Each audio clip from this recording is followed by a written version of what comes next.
Welcome to Chamber Talk. We got another great show. I have my good friend Spence Mullis with me today, and we are here at Morris Bank, and you guys are certainly open and doing business, not maybe business as usual, but we're doing business. And I want to say again, thank you for taking time out. I know a lot of phone calls, a lot of conferences and things like that, but thank you for taking time to join us today. Hey, thank you. I really do appreciate you guys coming out here today. And, again, I hope our conversation today will be more focused kind of on banking and the economy and everything in general, not really Morris Bank focused, because I know a lot of people around this country are pulling together right now to kind of make the best of a terrible situation. Amen, Spence. We got a lot of good things to talk about, and I do want to keep the show focused that way today. So many good things are going on in the community, and even for us as individuals, we are a blessed people, and we need to remember that and focus on that. One of the blessings that you've encountered recently is being named the American Bankers Association Banker of the Year. And I know sometimes, like I said, it's hard to say, well, look what I did or look how I did. And I know you got a team of people that you've worked with that have helped you to accomplish these things. But as a banker, it's got to be a pretty good feeling. Heath, it's a great feeling, but you hit the nail on the head when you said team. I'm fortunate to lead one of the best group of bankers in the entire country. The American Bankers Association came out with their award, and I was very, very honored and humbled. But again, it's a team award, and I owe it all to my teammates. Well, and Spence, you guys have a great team here and an expanding team. If you would, briefly share with me, I know some folks are familiar, but maybe not everyone. You guys are a great local hometown bank, but man, you're growing and growing, and I know you're still keeping that local hometown feeling in all of your branches and all your communities, but you guys have done quite a bit of expanding. Yeah, we have. We've grown over the last several years. We're now a little over $1 billion in total assets, which puts us as one of the larger community banks in the state. But like you said, focusing on each and every community and customer is going to continue to be our focus.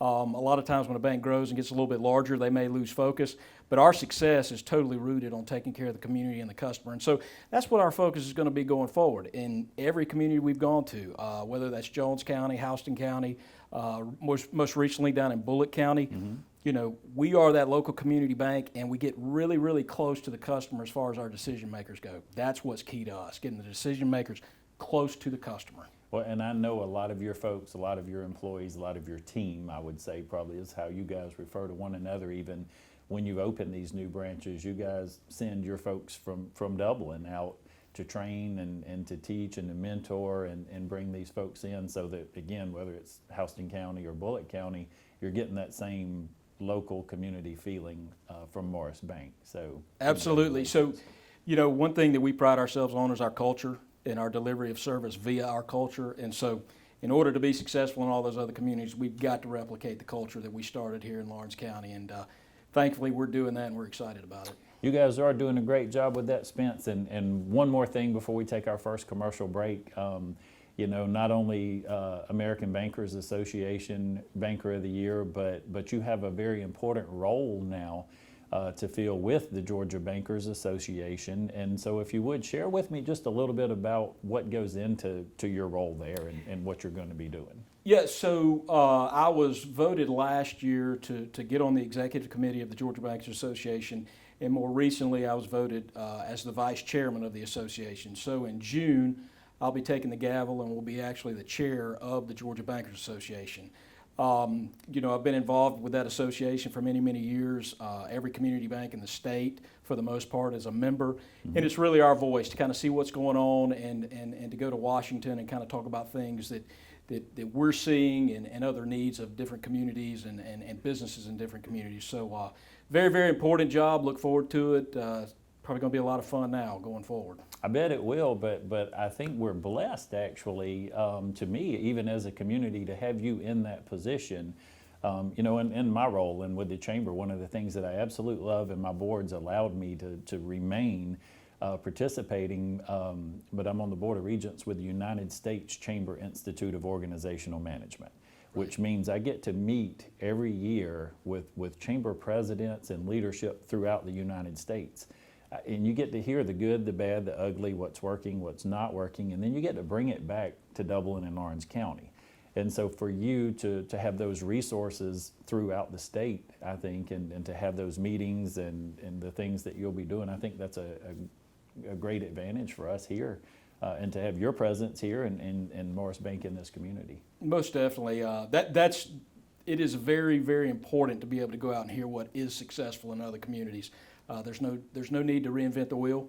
You know, you kind of take best practices from whatever else you see, you bring it back and you implement it and you rock and roll. And that's exactly right, Heath. That's what we're going to do here. That's what we've always done. You know, we've done some stuff on our own, but we just look for best practices and we get it done. I love it, Spence. Hey, we're going to take a quick commercial break. I hope you'll stay with us. We'll be right back.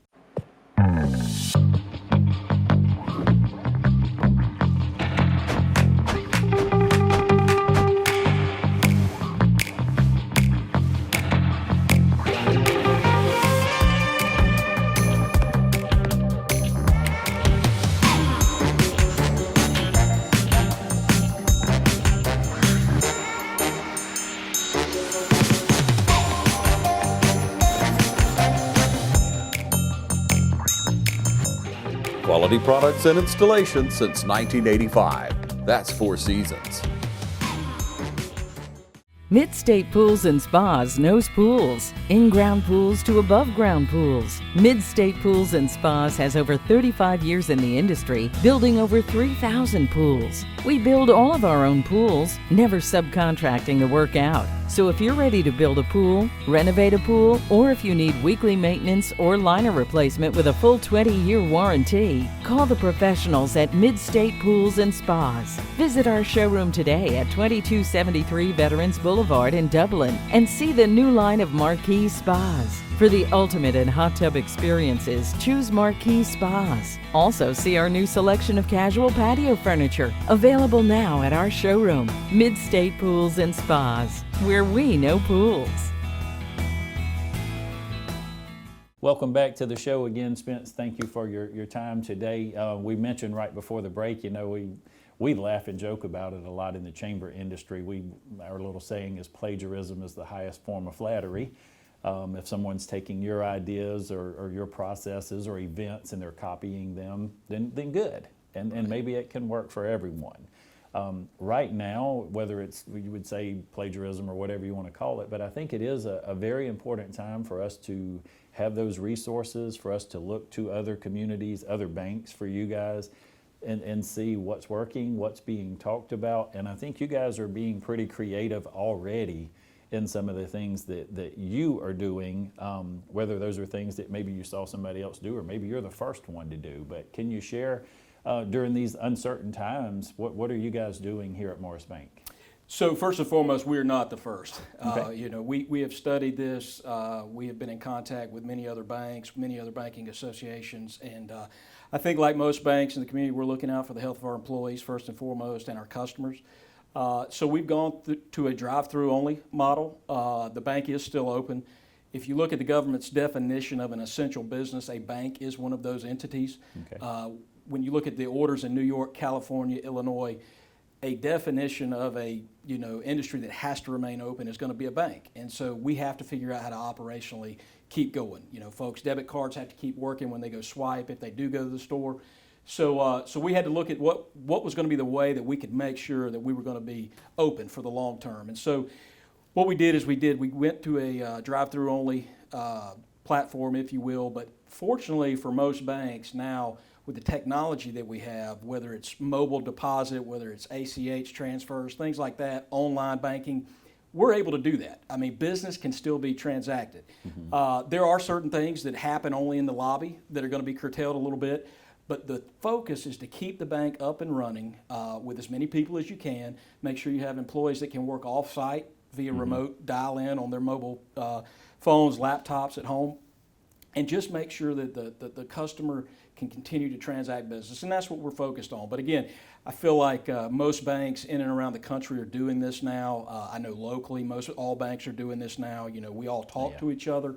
You know, we try to figure out what's the best way to do this in a safe manner. And so those are some of the practices we're putting in place. And Spence, right now, I guess really to say Middle Georgia, we've seen a lot of impact, maybe a good week and a half or 2 weeks since things really changed here.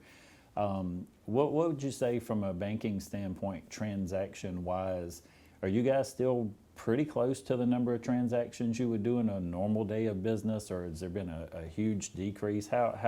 What's changed? It's a great question. I probably can't put it in a scientific number, but I can tell you it's down significantly, right? Okay.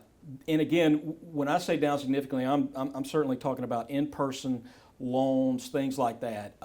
Folks just aren't coming into the bank because they can't, but the call volume too is down significantly. But again, rest assured that the transactions, that you see online, people are still going on Amazon ordering things. We're processing thousands and thousands of transactions every day. Okay. But just from an overall economic volume standpoint, we are down. We put in a lot of tools, if you will, to help people get through this time, and we're taking advantage, or they're taking advantage of those tools we put out there. But it has slowed.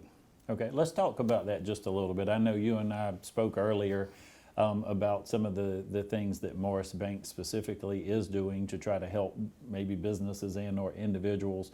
So what can you share with me? What are some of the specifics that you guys are doing now that maybe are new because of what's going on? Yeah, sure. So again, we, along with a lot of other banks, we came out with some programs last week that centered around loan modifications, loan extensions, and what I would call some, emergency lines of credit. If your business needed an emergency line of credit, we were going to issue an amount, make it 2% interest. Then you can am it out over 5 years or so. But our programs are not unlike most programs that banks are putting out there now. Okay. What I would suggest is the customer call their banker. That's very, very important. Call their banker and tell them what's going on and what they need. It's very, very important that we get out in front of the need before it's actually there. Right, okay. Because once a borrower gets to a certain point or a certain level of trouble, it's hard for us to then help without getting regulatory pushback. Okay, the regulators have kind of opened up on that and said, hey, we need you to help these customers. We're going to be a little bit more lenient when we come in if you help these customers before they get in trouble.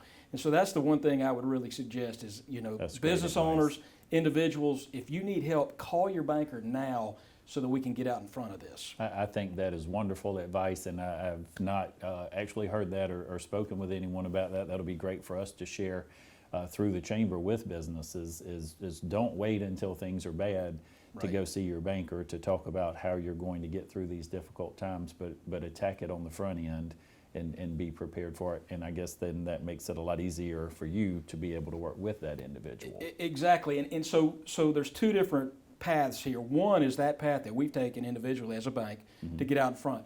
But secondly, we're waiting on Congress. Congress is meeting again today. We hope they get some legislation passed. But then the SBA is going to be extremely important to that small business owner. They're going to be making direct loans in order to help small businesses stay open, keep people employed. That's kind of the dicey area that we're in now. There are small businesses that are having to let people go already. Right. But the government's saying, hey, don't let these folks go. Borrow money from the SBA or borrow money from the federal government. And we'll forgive those loans after about 4 months if you keep your employees employed. Right. And again, I'm talking about this out of school because it has not passed yet. But if that happens, that will be huge for us. So then Yes. you're going to have banks working on one thing. You're also going to have the federal government working on one thing. And hopefully we can get through this a lot quicker. Well, and I think the point in all of that, Spence, and I want people to realize we are going to get through this. Now, I've heard a number of people say, well, when things get back to normal, I think you would probably agree with me that normal is gone. Yep. This is another new norm. Right. And I hate it. Seems like every 3 or 4 years, or we're saying, well, this is a new norm and this is a new norm. But that is the world and the times that we live in. But we are people that have faced travesty and tragedies over the years, and we always seem to be resilient and come back. And I think certainly we will here as well. So we got to keep focused on what's ahead, and we've got to be proactive, like you mentioned. We've got to do the things to plan and prepare for the other side of this. And so I feel confident that you and the others in our community here, we mentioned this is a team effort. And I think we'll all work together on this and come out on the other side of it. And hopefully, because of the precautions and things that we've done, maybe it would not impact or be as detrimental to some of our businesses as other communities. Yeah, I mean, I hope every community is doing what we're doing to try to be proactive in this, and I'm pretty sure they are. The sun will shine again. You know, you and I have talked about this over and over and over. The sun will shine again. And, you know, it's just a matter of time. So what we got to do, we got to build that bridge to that time where the sun's going to shine again. But we got to work like crazy to make sure that we stay open during that time. That's what's critical. Seeing the small businesses shut down. I mean, I get it. They're going to have to be, there's certain businesses that have to shut down. Restaurants, they have to shut down. But any and every small business owner that can keep their folks on the payroll by utilizing some of these loan programs, some of these loans are going to be forgiven. If we can do that and keep more people on the payroll, it shortens up. I don't want to talk about the virus shortening the curve. You know, Sure. I want to talk about the economic impact. Right, it shortens that up. And if we can keep more folks on the payroll, then we can get to that point where the sun's going to shine again. And you're right, it will be different. It's going to be different. It's going to be tougher. I think people are going to be a lot more disciplined on the other side. Going into this part, you know, folks had actually started, you know, saving a little bit of money. The economy was really good. I think going forward, you're going to see more people, hey, that rainy day fund's going to have to grow. Yeah. You know, in that rainy day fund for all of us, you know, small businesses, individuals, it's going to be a lot larger on the other side. And I don't necessarily think that's a bad thing. No, I think it's great, and again, to take the positive out of this, you know, yesterday at church, the whole message was, these are opportunistic times for people, if you want to look at it that way, and these are times for us to learn to be better stewards of the things that we've been entrusted with. We've become a nation of just wealth and just not good stewards of what, you know, our money even says, in God we trust.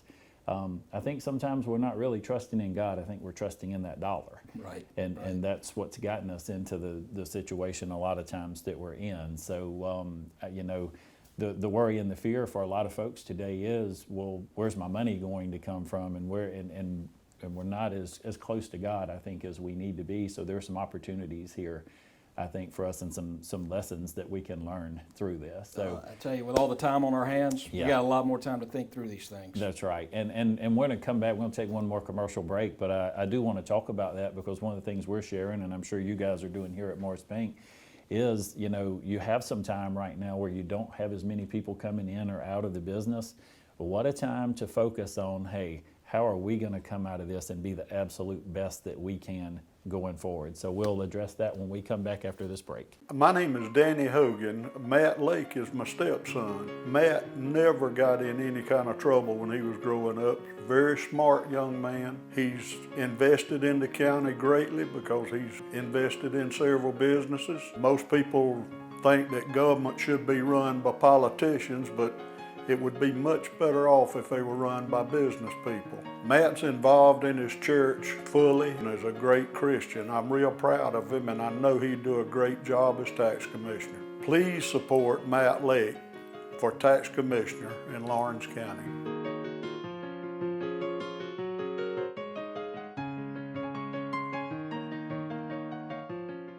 We're here at Roach Farm and Garden. It's St. Patrick's season. Got ducklings and bunnies. Even got the brooders, pens, hutches, feed, and all the accessories to raise them up right. Rhode Island Red, Broad Rock layer chicks. And to treat your yard already existing, we've got all the weed killers and fertilizer you can buy. Time to put out salt blocks, we got them in stock. Still got time to plant trees, we have persimmon, sawtooth, peach, pear, apple, even got muscadine and blueberry bushes. We got something for everybody. Still feeding deer? We carry ADM, Antler Extreme, 4S, and 4S Draw. Still got corn at $5.95 a bag. Planting a garden? We got new plants arriving daily, and a greenhouse full of started veggies. Not to mention any seeds you need. Full line of Carhartt clothing. We even got select Carhartt pants, $25. Look for a full line of twisted boots coming soon. Having yard problems? We got all the grass seeds you need. So come see us at Roach Farm and Gardens. We got 2 locations, Wrightsville and Dublin.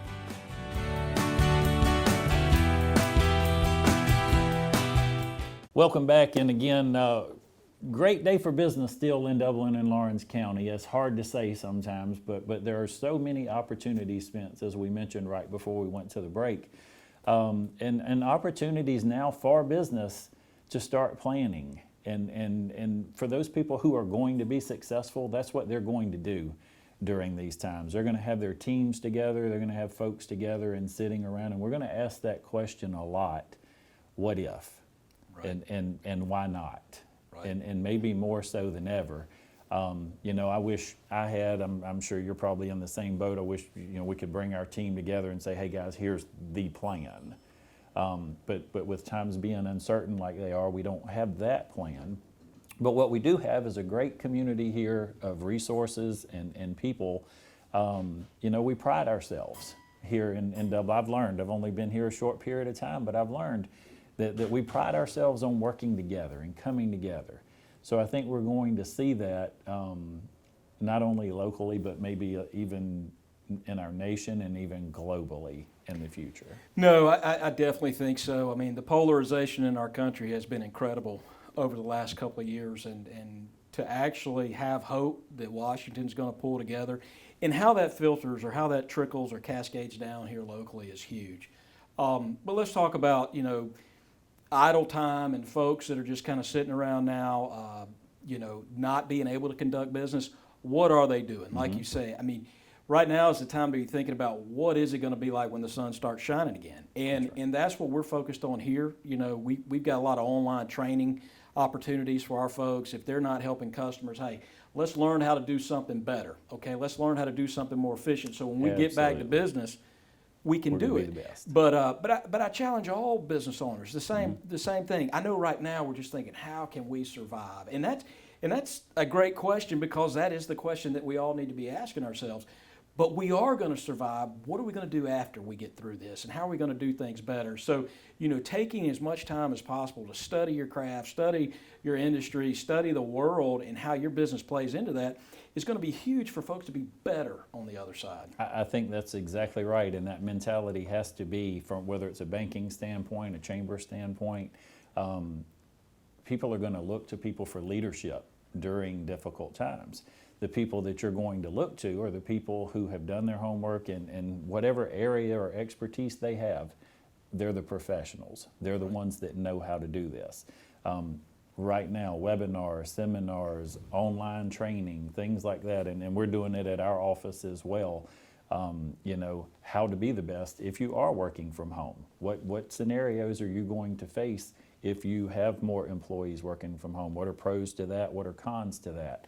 Sitting in on those types of webinars and seminars, something I realized last week, with the amount of people working from home, how that's going to impact mental health. Yeah. You know, people don't think about it, but your work sometimes, and it don't mean to sound the way this sounds when you say it, but that's your escape from home. Sure. Well, home then too is your escape from work, but you need a balance there to be able to do those things. So being able to teach people, to talk to people, to be educated on working from home and how that works and things, makes you more considered than the professional, and people are going to look to you and your company during those times. No, that's exactly right. I tell you, personally, I've had to really bone up on my technology skills. I've been invited to more Zoom meetings, go-to meetings, all these virtual meetings, and quite honestly, I didn't know how to do them. So, you know, I had to study up on that and figure out how to do it. But that helps me going forward, because I do think a lot of that going forward, you know, unfortunately is going to be a lot more distant meetings, virtual meetings, things like that. But that's just a small piece. Again, I need to be looking at the bank. I need to be looking at the X's and O's of banking and how we're going to do that better when we get on the other side. And, you know, we got 200 bankers across Middle and South Georgia, and that's what they're doing. You know, they're putting it all out there. They're trying to figure out and soak up as much information as they can in order to be better on the other side. That's just our charge for everyone. I think that's absolutely what we need to be doing. Spence, let me ask you another question a little bit, and we'll just be real, and you know me, and that's how I like to do things. I don't get to be in businesses as much today. I know you guys still have a pretty good bit of people in the office here. Right. What's the general sense? What's the feeling? What's the conversation like in Morris Bank right now? So, again, to be frank, you know, there's a lot of whistling past the graveyard, right? I mean, there's so much unknown out there. People are nervous. People are a little scared.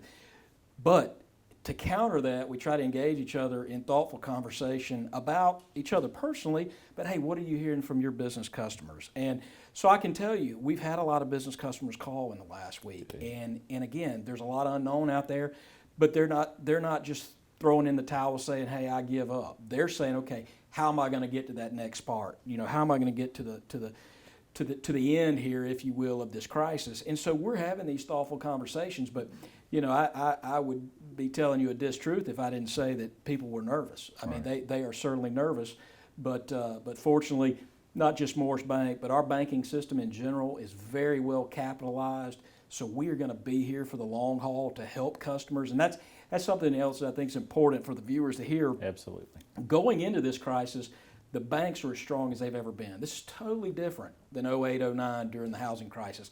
The problem basically started in the banking world. Right. Now we are going into this. The problem is something existential that the banks are a lot more prepared for because we have higher capital levels. So that would be the one thing I would say that viewers also need to take, is that the banks are strong, and that's going to help us get through it a lot quicker because of the position we were in before we went into the crisis. I think that's important, again, as you mentioned, and to remember the banks are strong right now.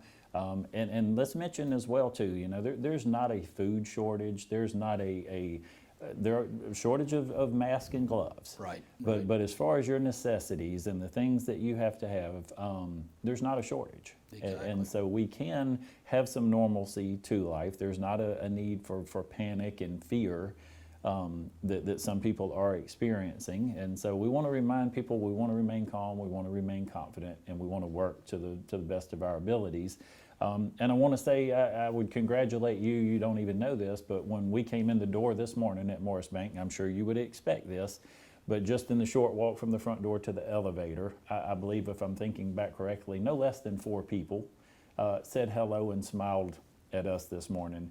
Awesome. And there was no, you know, head down or anybody gloom and doom atmosphere or anything. And so I think that's important, Spence. Right. I think that we continue to encourage one another and help our fellow man. And just keep that attitude, keep pressing on, keep moving forward. And again, as a community, as a people, we're going to come through this and we're going to be strong and better, maybe because of it. So. Yeah, I totally agree. And Heath, I want to thank you because you've always been an upbeat, positive guy. And it's tough because all the small business customers that I have are members of your chamber. But you're staying upbeat, and you understand, too, that the sun will shine again. And I thank you for your leadership as well. Well, thank you, Spence, for helping us make today and every day a great day for business in Dublin, Lawrence County.